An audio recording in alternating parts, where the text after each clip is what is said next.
Hello everyone. তো ছাত্ররা নিশ্চয়ই তোমরা সবাই ভালো আছো।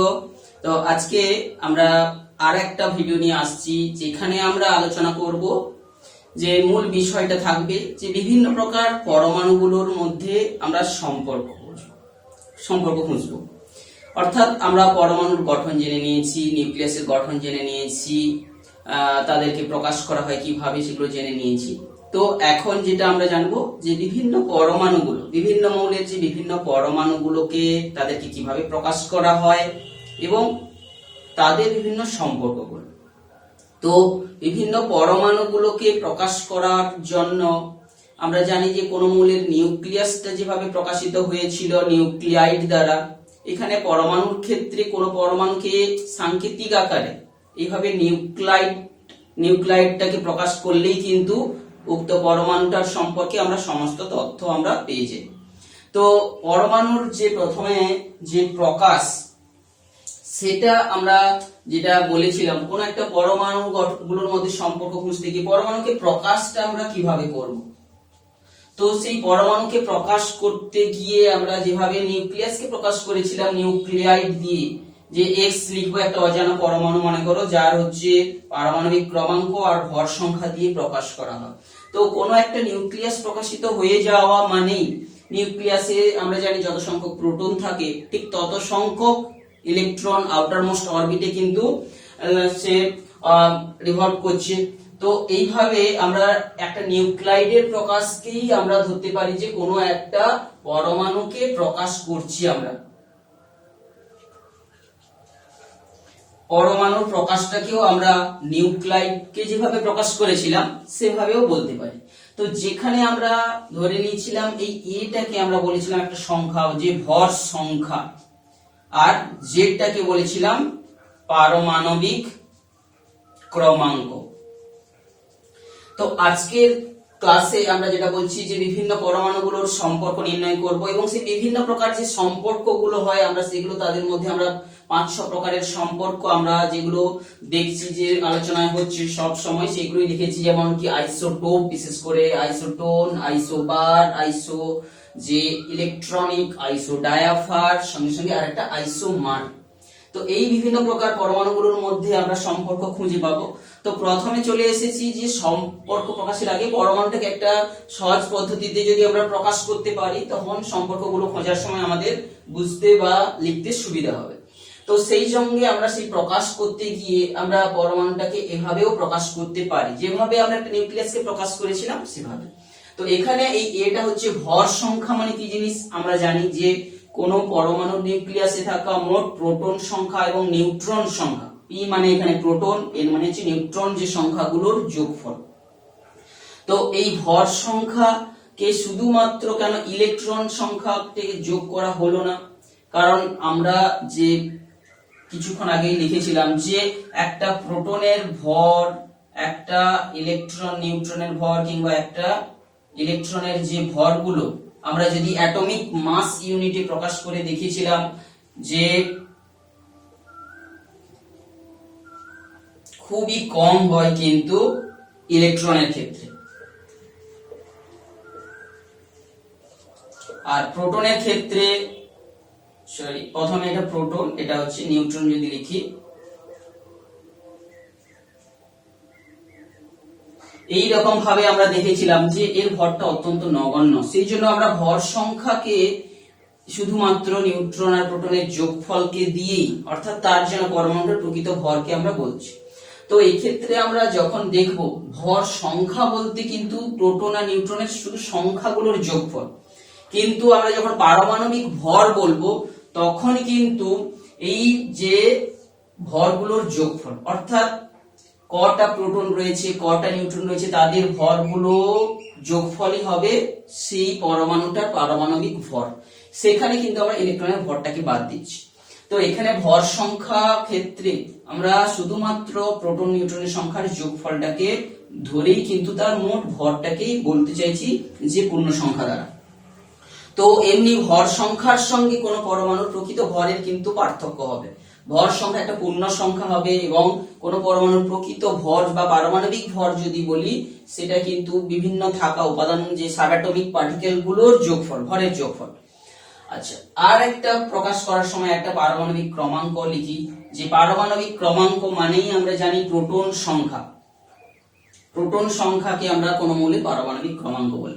তাহলে কোন পরমাণুর যখন আমি পারমাণবিক ক্রমাঙ্ক বলছি, তো এই পারমাণবিক ক্রমাঙ্ক যদি একই হয় তাহলে কিন্তু মৌলটার যে রাসায়নিক ধর্ম কিন্তু নিয়ন্ত্রিত হয়ে যায়। কারণ কি, কোন পরমাণুর নিউক্লিয়াসে যত সংখ্যক প্রোটন থাকবে তার বাইরের কক্ষপথগুলোতে মিলে সমস্ত যে ইলেকট্রনের সংখ্যা কিন্তু সেইটার সমান হবে, এবং সেই অনুযায়ী সর্ববহিষ্ঠ কক্ষে থাকা ইলেকট্রনটা যেভাবে বিক্রিয়া করবে রাসায়নিক ধর্ম কিন্তু একই হবে।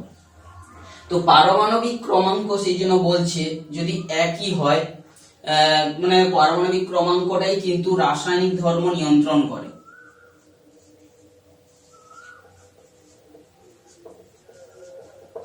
সেই জন্য পারমাণবিক ক্রমাঙ্কটা কিন্তু অত্যন্ত একটা গুরুত্বপূর্ণ সংখ্যা।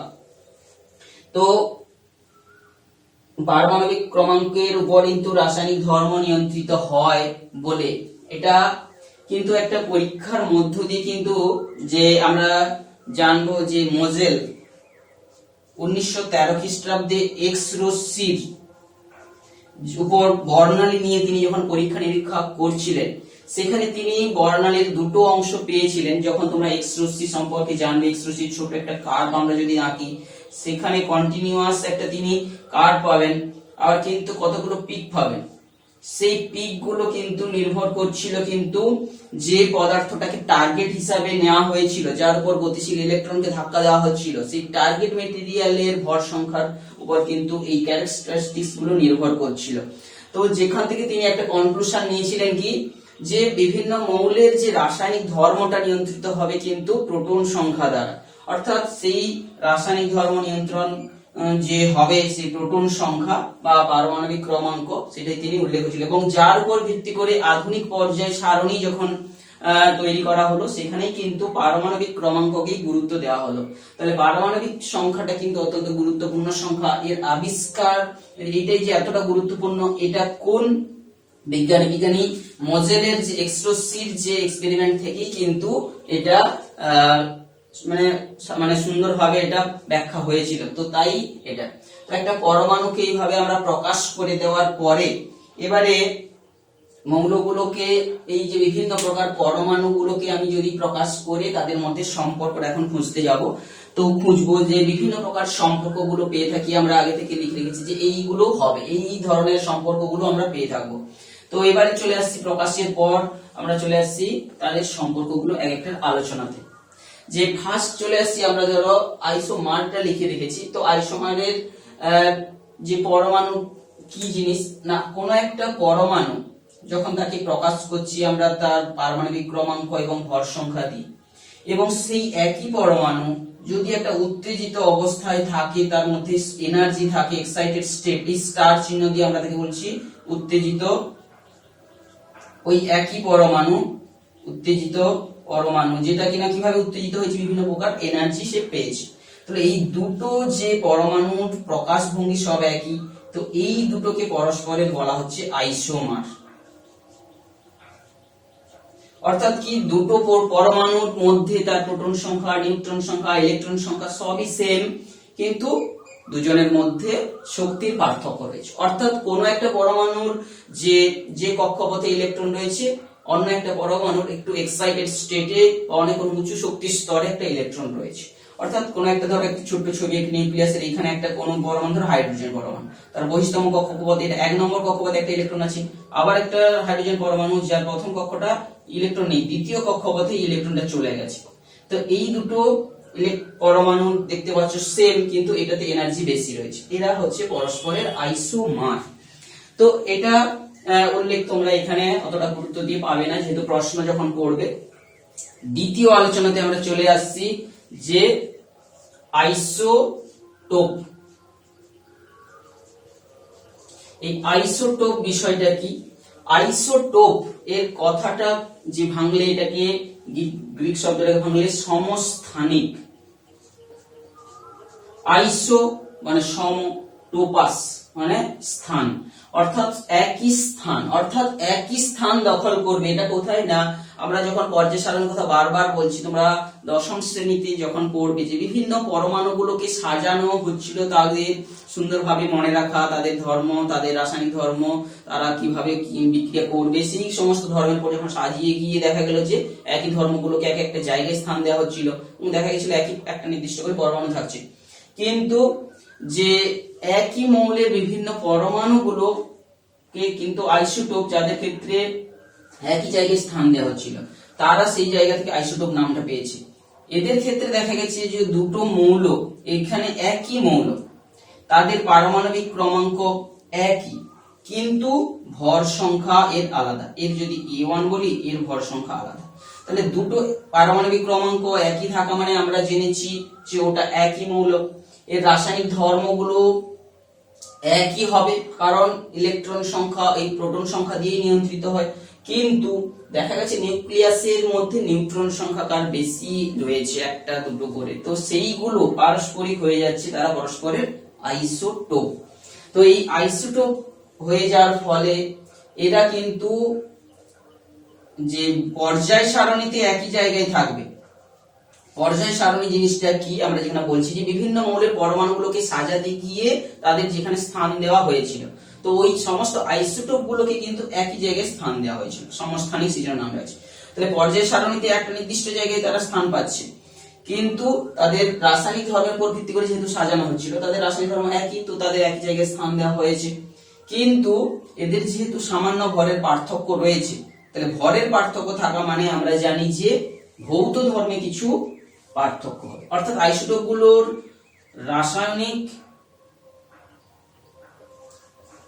রাসায়নিক ধর্ম একই হবে, কিন্তু ভৌত ধর্ম বলতে কোনগুলোকে আমরা বুঝি সাধারণত না, কোন পদার্থের গলনাঙ্ক, স্ফুটনাঙ্ক কিংবা হচ্ছে ঘনত্ব, এই সমস্ত পদার্থগুলোকে আমরা বলছি হচ্ছে তার ভৌত ধর্ম। এই ধর্মগুলো হচ্ছে আলাদা হবে। তো এই আইসোটোপ গুলোর হচ্ছে এই কয়েকটা বৈশিষ্ট্য আমরা দেখে থাকি। এখন আইসোটোপ গুলো কি সমস্ত মৌলের আইসোটোপ আছে বা প্রকৃতিতে থাকে, বা আইসোটোপ কিন্তু প্রায় সমস্ত মৌলের আইসোটোপ আছে, সব মৌলেরই রয়েছে। তাহলে সমস্ত মৌলেরই আইসোটোপ বর্তমান রয়েছে, কিংবা কোনোটা না থাকলেও কৃত্রিম ভাবে তাকে তৈরি করা গেছে আইসোটোপটা, সেটা ক্ষণস্থায়ী হতে পারে। কিন্তু এই আইসোটোপ থাকলেও একটা আমাদের বিশেষ জিনিস দেখবো যে এদের আইসোটোপ বর্তমান হলেও এদের শতকরা যে ভাগ, কোন আইসোটোপ, যেমন আমরা একটা উদাহরণে চলে আসছি এবারে, যে পার্সেন্টেজ আলাদা আলাদা বিভিন্ন পরিমাণ যে আইসোটোপ গুলোর উদাহরণগুলো যদি আমরা একটু খেয়াল করি, উদাহরণ হিসাবে আমরা যদি হাইড্রোজেনের কথা ধরি, তোমরা হাইড্রোজেন কি চিনো, হাইড্রোজেন 1 প্রোটিয়াম যাকে বলা হয়, হাইড্রোজেন 1 2 ডাইটোরিয়াম, হাইড্রোজেন 1 3 ট্রিসিয়াম বা ট্রিটিয়াম। এখানে হাইড্রোজেনের 3টা আইসোটোপ, ঠিক সেরকম কার্বনেরও 3টা আইসোটোপ রয়েছে, কিংবা যে আমরা নাইট্রোজেনেরও আইসোটোপ পাবো, কিংবা অক্সিজেনেরও পাবো, অর্থাৎ হাইড্রোজেন, অক্সিজেন, তারপরে হচ্ছে আমরা যদি ক্লোরিন ধরি, তো এক্ষেত্রে আমরা বিভিন্ন আইসোটোপ গুলো তোমরা বই খুঁজলে পেয়ে যাবে। তো আমরা এখানে জাস্ট উল্লেখ করছি যে আইসোটোপ গুলোর শতকরা পরিমাণ কিন্তু প্রত্যেকের সমান নয়। এখানে ধরো হাইড্রোজেনের এই আইসোটোপ গুলোর পার্সেন্টেজ এই ট্রিটিয়ামের পরিমাণ খুবই অত্যন্ত কম। তো আমরা আবার জেনেছিলাম হাইড্রোজেনের আইসোটোপ গুলোর মধ্যে এটা আবার একটা হচ্ছে তেজস্ক্রিয়। আবার অক্সিজেনের যে আইসোটোপ গুলো আমরা জানি 3টা অক্সিজেন আছে, 16 17 18, এই 3টা আইসোটোপ গুলোর মধ্যে এদের শতকরা পরিমাণ, একে পাওয়ার পরিমাণ, এই এটাকে পাওয়ার পরিমাণ কিন্তু আলাদা। আবার ক্লোরিনের ক্ষেত্রে আমরা যদি দেখি 17 35, ক্লোরিন 17 37, এদের পাওয়ার পার্সেন্টেজ আলাদা। অর্থাৎ দেখা গেছে শতকরা পার্সেন্টেজ পাওয়ার ক্ষেত্রে এদের একটা পার্থক্য রয়েছে।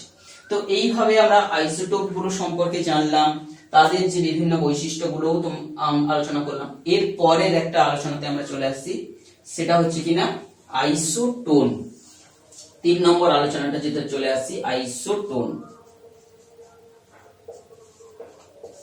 আইসোটোন জিনিসটা কি, যে সমস্ত পরমাণুগুলোর নিউক্লিয়াসে নিউট্রন সংখ্যা একই হবে। মনে করো এটা একটা এক্স পরমাণু, একটা ওয়াই পরমাণু, যেখানে এর হচ্ছে পারমাণবিক ক্রমাঙ্ক এ, ভর সংখ্যা আচ্ছা জেড এর এ মনে করো Z1 এর A1, দুটো আলাদা আলাদা হচ্ছে। এখন এখানে যদি নিউট্রন সংখ্যা বের করি এবং এখানে যদি নিউট্রন সংখ্যা আলাদা করে বের করি, যদি কোনো কারণে এই দুটো একই হয়, অর্থাৎ এই প্রথম মৌলের যে আমি এটাকে 1 1 দিয়ে প্রকাশ করছি, এটাকে ধরো 2 2 দিয়ে প্রকাশ করছি, তো এর ক্ষেত্রে নিউট্রন সংখ্যা এর ক্ষেত্রে নিউট্রন সংখ্যা যদি একই হয়ে যায়, তাহলে এই যে দুটো পরমাণুগুলোকে সাধারণত বলা হয় পরস্পরের আইসোটোন। তো আমরা একটা জিনিস দেখবো যে পর্যায় সারণীতে যখন আমরা দেখব পরবর্তী একটা মৌল এবং তার পরবর্তী মৌলগুলোর মধ্যে এই নিউট্রন সংখ্যা কিন্তু যে একটা সমান হয়ে থাকে। সো আইসোটোনের উদাহরণ হিসেবে তোমরা একটা পেয়ে যাবে সালফার আর ফসফরাস, সালফার, তোমরা পরপর পর্যায় সারণীতে পেয়ে যাবে ফসফরাস আর সালফার। ধরো সালফারের 16, ফসফরাসের 15, তাহলে এখানে তোমরা যদি 31 দাও, এখানে 32 দাও, তাহলে এই যে দুটো পরমাণু পরস্পর পর্যায় সারণীতে পরপর রয়েছে, তো সেখানে তোমরা যদি বার করে দেখতে পাচ্ছ এক্ষেত্রে আইসোটোপ গুলো কিন্তু একই মৌলের হবে না কখনো, অর্থাৎ এদের রাসায়নিক ধর্ম কখনোই এক হবে না। আইসোটোন গুলোর রাসায়নিক ধর্ম কখনো এক হবে না, কিন্তু এক্ষেত্রে আমরা রাসায়নিক ধর্ম একই পাচ্ছিলাম কারণ প্রোটন সংখ্যা একই। তো এক্ষেত্রেও যদি আমি বের করি এর নিউট্রন সংখ্যা কত হচ্ছে 31 - 15 মানে 16, আর এটার ক্ষেত্রেও যদি তোমরা নিউট্রন সংখ্যা বার করো এখানেও পাবে 16। এই দুজন হচ্ছে পরস্পরের আইসোটোন। তো এক্ষেত্রে এদের রাসায়নিক ধর্ম কিন্তু কখনোই একই হবে না। তো আরো এক্সাম্পল গুলো তোমরা ভালো করে দেখবে, অর্থাৎ তোমরা যদি মূল বিষয়টাকে বুঝে নাও, যদি নতুন কোনো প্রশ্ন পড়েও তোমরা নিশ্চয়ই সেখান থেকে খুঁজে উত্তরটা দিতে পারো। তৃতীয় আলোচনাতে চলে আসছে, যেটা চতুর্থ, আইসোবার। আইসোবারটা কি জিনিস, যে কতগুলো মৌল রয়েছে যাদের ভর সংখ্যাগুলো একই।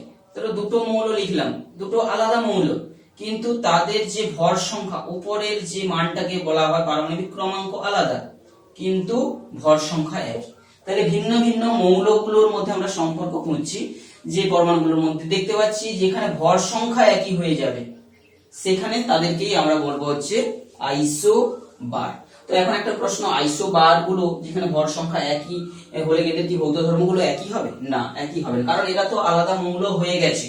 যখন আইসোটোপের ক্ষেত্রে আমরা ভর সংখ্যা পার্থক্যের জন্য বলেছিলাম যে তাদের যে ভৌত ধর্মগুলো একই হয়, কিন্তু একই হয় না, তাহলে কিন্তু এখানে কি একই হয়ে যাবে না। ভর সংখ্যা একই হলেও যেহেতু দুটো আলাদা পরমাণু, এদের কিন্তু রাসায়নিক ধর্ম যেমন আলাদা, অর্থাৎ এদের হচ্ছে আমরা বলছি কি আইসোবার হচ্ছে কি যে এদের ভর সংখ্যা একই হবে, তাহলে আবার রাসায়নিক ধর্ম আলাদা হবে, কারণ দেখতে পাচ্ছ দুটো পারমাণবিক ক্রমাঙ্ক আলাদা। আবার ভৌত ধর্মও কিন্তু আলাদা হবে, কারণ কি ভর সংখ্যা একই হলেও দুটো আলাদা যেহেতু পরমাণু, তাদের ভর সংখ্যা তাদের হচ্ছে ভৌত ধর্মগুলো আলাদাই হবে। তো এরপরে চলে আসছি আইসো ইলেকট্রনিক। আইসো ইলেকট্রনিক জিনিসটা কি, ইলেকট্রন সংখ্যা সমান। তো একটা পরমাণু আর একটা পরমাণুর ইলেকট্রন সংখ্যা তো সমান হওয়ার কথা নয়, তো বিভিন্ন পরমাণুগুলোর আইসো ইলেকট্রনিক জিনিসটা কিন্তু পরমাণুগুলোর মধ্যে সম্পর্ক নয়, এখানে পরমাণু এবং আয়ন হতে হবে, আয়ন ও পরমাণুর মধ্যে সম্পর্ক। কারণ ইলেকট্রন কখনো সমান হবে না, এটা আইসো ইলেকট্রনিক যেটা আমরা আলোচনা করছি 5 নম্বরে, এটা ইলেকট্রন সংখ্যা সমান, একমাত্র তো প্রোটন সংখ্যা সমান হলে ইলেকট্রন সংখ্যা সমান হতে পারে।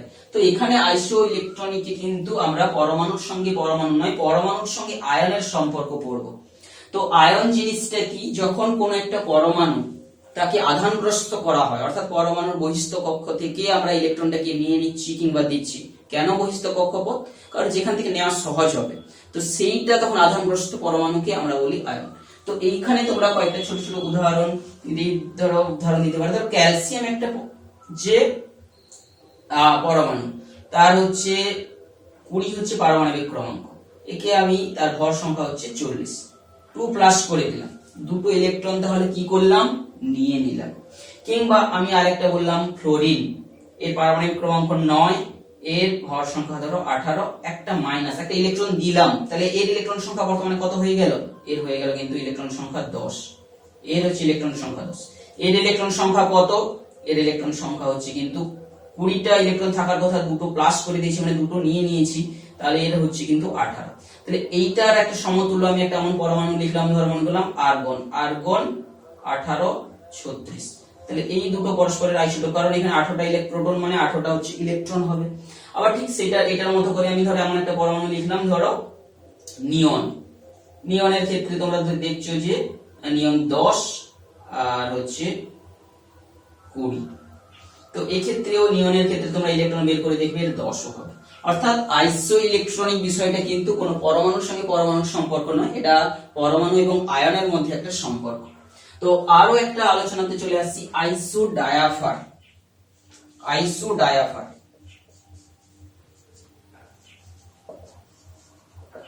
আইসো ডায়াফার জিনিসটা কি?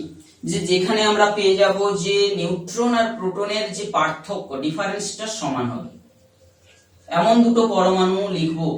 তাহলে আইসো মার হচ্ছে কি ইলেকট্রন, প্রোটন, নিউট্রন সব সমান। আইসোটোপে আমরা কি পেলাম? প্রোটন সংখ্যা সমান, নিউট্রন অসমান, ভর সংখ্যা অসমান, নিউট্রন সমান, সবগুলোই সমান, ভর সংখ্যাও সমান, পারমাণবিক ক্রমাঙ্কও সমান। এক্ষেত্রে নিউট্রন সংখ্যাটা পাবো অসমান, এটাও পাবো অসমান, জেড পাবো সমান। এগুলো নিশ্চয়ই তোমরা বুঝতে পেরেছিলে। আইসোটোনের ক্ষেত্রে আমরা বলছিলাম নিউট্রনটা সমান হবে, আর যে বিষয়গুলো তোমরা বুঝেছিলে। আইসো বারের ক্ষেত্রে যে ভর সংখ্যাটা সমান হবে, আর অন্য জিনিসগুলো আলাদা হবে। আইসো ইলেকট্রনিকের ক্ষেত্রে এটা আমরা বলেছিলাম এটা পরমাণু এবং আয়নের মধ্যে আমরা সম্পর্ক খুঁজছি, তো যেখানে ইলেকট্রন সংখ্যা সমান।